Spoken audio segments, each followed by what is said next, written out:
दोस्तों आज हम इस वीडियो में बात करेंगे कि आप लोग 5 साल में 5 लाख कमा सकते हैं, 6 लाख कमा सकते हैं, 7 लाख कमा सकते हैं, लेकिन कुछ लोग हैं जो ना के बराबर कमा पाते हैं। तो चलिए जानते हैं कि वो स्ट्रैटेजी क्या है, आसान लैंग्वेज में समझते हैं। नमस्कार दोस्तों, अगर मैं आप लोगों को कहूँगा कि आप लोग 5 साल में 5 लाख नहीं कमा सकते हैं, 6 लाख नहीं कमा सकते हैं, 7 लाख नहीं कमा सकते हैं और 1 से 1.5 करोड़ कमा सकते हैं, तो आप लोगों को कैसा लगेगा? आप लोग ज़रा सोच के देखिए। और मैं कोई ऐसा ट्रिक बताने वाला नहीं हूँ जो एक रातों रात अमीर बन सकते हो, ऐसा नहीं है। लेकिन आप लोग अगर 5 साल अगर कंटिन्यू कर देंगे तो आप करोड़पति बन सकते हैं। तो चलिए जानते हैं कि वो स्ट्रैटेजी क्या है। तो सबसे पहले आप लोगों से यही रिक्वेस्ट करूँगा कि ये वीडियो को आप लोग पूरा ज़रूर देखिएगा, क्योंकि आज इस वीडियो में हम दिल खोल कर बात करेंगे। और बहुत सारे लोग हैं जो अमीर कैसे बनते हैं, उसका स्ट्रैटेजी क्या है, वो लोग नहीं बताते हैं। तो आज मैं पूरा रियलिटी बताऊंगा कि आप लोग कैसे करोड़पति बन सकते हैं और 5 साल में। और आप लोगों को ऐसा स्ट्रैटेजी बताऊंगा जो 5 साल में 1 से 1.5 करोड़ कमाने में आप लोगों को कुछ भी नहीं लगेगा और आप लोगों को उतना मेहनत ही नहीं लगेगा। एकदम से लगेगा कि हम ना के बराबर इन्वेस्ट कर रहे हैं। तो आप लोग सही सुन रहे हैं कि इन्वेस्टमेंट करना है, आप लोगों को एसआईपी करवाना है। तो सबसे पहली बात, आप ऐसे बैंक अकाउंट खुलवाइए जो एकदम से सेफ और सिक्योर होना चाहिए। और उस बैंक से ना एटीएम कार्ड, ना क्रेडिट कार्ड, ना डेबिट कार्ड, जितने भी कार्ड है कुछ भी मत लो। उसको ताला लॉक करो और मोहर मारो, बंद कर दो और उसको भूल जाओ 5 साल के लिए। फिर उसमें पैसा डालते रहो, डालते रहो, डालते रहो। और आप लोग सोच रहे होंगे कि बहुत बड़ा अमाउंट बताएगा इन्वेस्ट करने के लिए, तो ऐसा बात बिल्कुल नहीं है। तो सबसे दूसरी बात क्या है कि आप अपना बैंक वगैरह सब फिट कर लेना है, तब जाकर आप लोगों को एसआईपी शुरू करना है। और कितना का एसआईपी कराना है आप लोगों को मैं बताऊंगा, एकदम से शॉर्ट वर्ड में बताऊंगा। और आप लोग बड़े ध्यान से सुनिएगा, और चाहो तो आप लोग इसको नोट भी कर सकते हो, क्योंकि अगर आप लोग इसको नोट कर लेंगे तो आप लोगों के लिए बहुत ही बेहतर होगा। क्योंकि आप लोग भूल नहीं पाएंगे कि हर महीने में हमें इतना इतना इन्वेस्ट करना है और हर साल में इतना इन्वेस्ट करना है, दूसरे साल में कितना इन्वेस्ट करना है। ये सारी चीज़ें आप लोग जान जाएंगे। तो आप लोग कॉपी पेन लेकर बैठेंगे तो और बेहतर होगा आप लोगों के लिए। तो चलिए जानते हैं कितना का इन्वेस्टमेंट करना है। और सबसे पहली बात याद रखें कि आप लोगों को साल में कितना का एसआईपी शुरू करना है। तो आपके पहला साल का हो गया 12 लाख रुपए और हर मंथ आपके हो गया 1 लाख रुपए। और आप लोग सोच रहे होंगे कि इतना रकम बहुत बड़ा रकम है और हम लोग कहाँ से लाएंगे इतना। अगर हर मंथ इन्वेस्टमेंट नहीं कर पाए तो फिर क्या होगा? तो आप लोगों को टेंशन लेने की ज़रूरत नहीं है और किसी से उधार मांगने की ज़रूरत भी नहीं है, क्योंकि इस बात को मैं एंड में बताऊंगा। तो इसको कंटिन्यू 1 साल करना है। 1 साल करने के बाद इस एसआईपी को बंद करा देना है और दूसरी साल इससे अधिक का एसआईपी शुरू करना है। तो दूसरी साल आप लोगों को कितना का एसआईपी शुरू करना है? 18 लाख रुपए का एसआईपी शुरू करना है दूसरी साल में। और हर मंथ आपके हो गया 1,50,000 रुपये हर मंथ। और आप लोग सोच रहे होंगे कि बहुत बड़ा अमाउंट बताते जा रहा है, तो आप लोगों को टेंशन लेने की ज़रूरत नहीं है। चाहो तो अपने परिवार में किसी से भी हेल्प ले सकते हो, अपने माता पिता से, अपने भाई से, अपने पत्नी से, किसी से भी ले सकते हो। अगर आप लोग अपने परिवार में किसी से भी हेल्प लेते हैं तो आप लोगों को बहुत ही आसान होगा। और आप लोगों को देखने में लग रहा है कि बहुत बड़ा अमाउंट है, तो पॉइंट पे आते हैं। इसको भी कंटिन्यू 1 साल करना है। 1 साल करने के बाद फिर से इस एसआईपी को बंद करा देना है और बंद करा करके इससे अधिक का एसआईपी फिर से शुरू करना है। और तीसरे साल आप लोगों को कितना का एसआईपी करना है? 24 लाख का एसआईपी शुरू करना है तीसरे साल में। और आपका हर मंथ हो गया 2 लाख रुपए।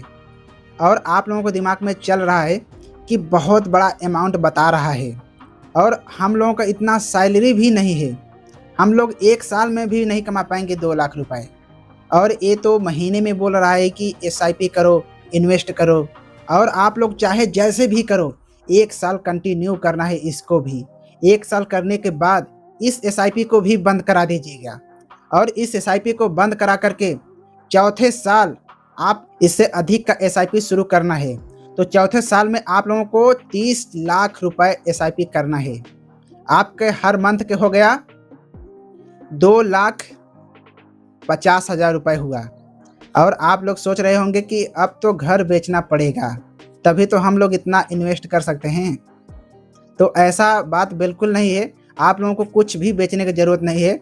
बस आप लोगों को मैं रिकमेंड करूँगा कि आपका जो बड़े-बड़े ख्वाहिशें हैं, बड़े-बड़े खाने-पीने का सामान है, बड़े-बड़े पहनने-वहनने का सामान है, उसको सारी चीज़ कम कर दो और इसको चाहे जैसे भी करो, 1 साल कंटिन्यू भी इसको भी करो। 1 साल करने के बाद इस एसआईपी को भी बंद करा दीजिए। बंद करा करके 5वें साल इससे अधिक का एसआईपी शुरू करो। और 5वें साल का एसआईपी आप लोगों को कितना करना है? 40,45,020 रुपये का। तो आपका हो गया, हर मंथ का हो गया 3,37,085 रुपये हो गया हर मंथ के। तो आप लोग सोच रहे होंगे कि इतना बड़ा रकम हम लोग लाएंगे कहाँ से? अगर हम लोग हर महीने अगर इन्वेस्टमेंट नहीं कर पाएंगे तो होगा क्या? अगर हम लोग 5 साल इन्वेस्टमेंट भी करते हैं तो हम लोगों का पैसा डूब जाएगा, तो फिर होगा क्या? यही आप लोग सोच रहे होंगे। तो मैंने पहले भी कहा था कि आप लोग ऐसे बैंक अकाउंट खुलवाइए जो सेफ और सिक्योर हो। तो मैं आप लोगों को एक ही बात कहना चाहूँगा कि अगर आपके बड़े सपना है तो रिस्क तो लेना पड़ेगा, चाहे जैसे भी करो। अगर आप लोग अपने लाइफ में रिस्क नहीं लेते हैं तो आप लोग मेहनत करना भी नहीं सीख पाएंगे, क्योंकि रिस्क ही है जो लोगों को मेहनत करना सिखाता है। तो चलिए इसे आसान करते हैं। तो पहला साल के हो गया आपके 1 लाख हर मंथ, तो उसको 30 भागों में बांटा जाए तो आपका हो गया 3,333 रुपये। और दूसरी साल के आपका 1,50,000 रुपये है हर मंथ, तो उसको भी 30 भागों में बांटा जाए तो इसका हो गया 5,000 रुपये। और तीसरी साल के 2 लाख प्रति माह है, अगर उसको भी 30 भागों में बांटा जाए तो प्रतिदिन का हो गया 6,667 रुपये। और चौथी साल 2,50,000 हर मंथ, अगर इसको भी 30 भागों में बांटा जाए तो इसका हुआ 8,333 रुपये। और 5वें साल का अमाउंट है 3,37,085 रुपये, अगर इसको भी 30 भागों में बांटा जाए तो इसका अमाउंट हुआ 11,200। और इसको नोट करके रख लीजिए, बहुत ही इम्पोर्टेंट बात है। और मैं पहले भी एक बात कहा था कि आप लोगों को किसी से उधार मांगने की ज़रूरत नहीं है। आप लोग सही सुने कि आप लोगों को किसी से उधार मांगने की ज़रूरत नहीं है। जब आपके पूरा इनकम सोर्स ही ख़त्म हो जाए और जब तक ना 2.5 साल से 3 साल हो जाए तब तक एक काम मत करना। जब आपके पास कुछ भी नहीं रहेगा, पैसा कौड़ी सारा चीज़ ख़त्म हो जाएगा, तब ये रास्ता अपनाइएगा। और जो आप इन्वेस्टमेंट कर रहे हैं वहाँ से 5%, 6%, 7% के हिसाब से ब्याज भी मिलेगा, परसेंटेज में मिलेगा। और इसको निकाल करके आप लोग इन्वेस्टमेंट कर सकते हैं। और जब तक ना 2.5 साल 3 साल हो जाए तब तक आप ब्याज को हाथ तक ना लगाना। ये बात याद रखिए, चाहे जैसे भी करो 2.5 साल 3 साल के बाद ही ब्याज निकालना। अगर आप लोग इसको ज़्यादा पैसा बनाना चाहते हैं तो इसको 5 साल से 6 साल 7 साल भी कह सकते हैं। और इसका टोटल अमाउंट हुआ, आप लोगों को मैं गिन कर बता रहा हूँ, केवल अमाउंट बता रहा हूँ, ब्याज नहीं बता रहा हूँ। अमाउंट कितना हुआ आप लोग ध्यान से सुनिएगा। इसका टोटल अमाउंट हुआ 1,24,45,020 रुपये हुआ। केवल आपका बैंक बैलेंस हुआ इतना। ब्याज तो उसको छोड़ो, ब्याज को जोड़ोगे तो आप लोग काउंटिंग कर सकते हैं। मैं पूरा नहीं बताऊंगा, वीडियो बहुत ही लंबा हो जाएगा। आप लोग 5%, 6% के ब्याज आप लोग जोड़ सकते हैं कि कितना हुआ। तो आप लोग सोच सकते हैं कि इतना बड़ा अमाउंट आप लोग कमा सकते हैं और मात्र 5 साल में। और मैं आप लोगों को हकीकत बता रहा हूँ कि अगर आप लोग कंटिन्यू अगर आप लोग 5 साल कर दिए तो आप लोग इतना अमाउंट कमा सकते हैं। अगर आप लोग कहीं भी जॉब या नौकरी अगर आप लोग करेंगे तो आप लोग इतना अमाउंट कमा नहीं सकते हैं, कभी नहीं कमा सकते हैं। पूरे ज़िंदगी बीत जाएगा लेकिन आप लोग कमा नहीं सकते हैं।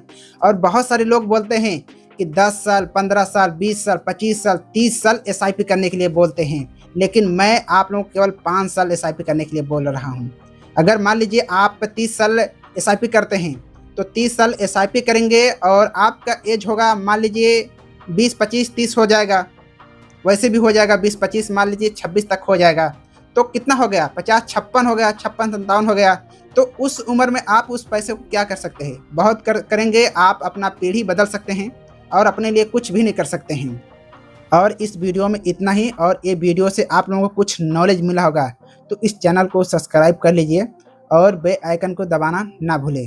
तो चलिए मिलते हैं अगली वीडियो में। तो धन्यवाद।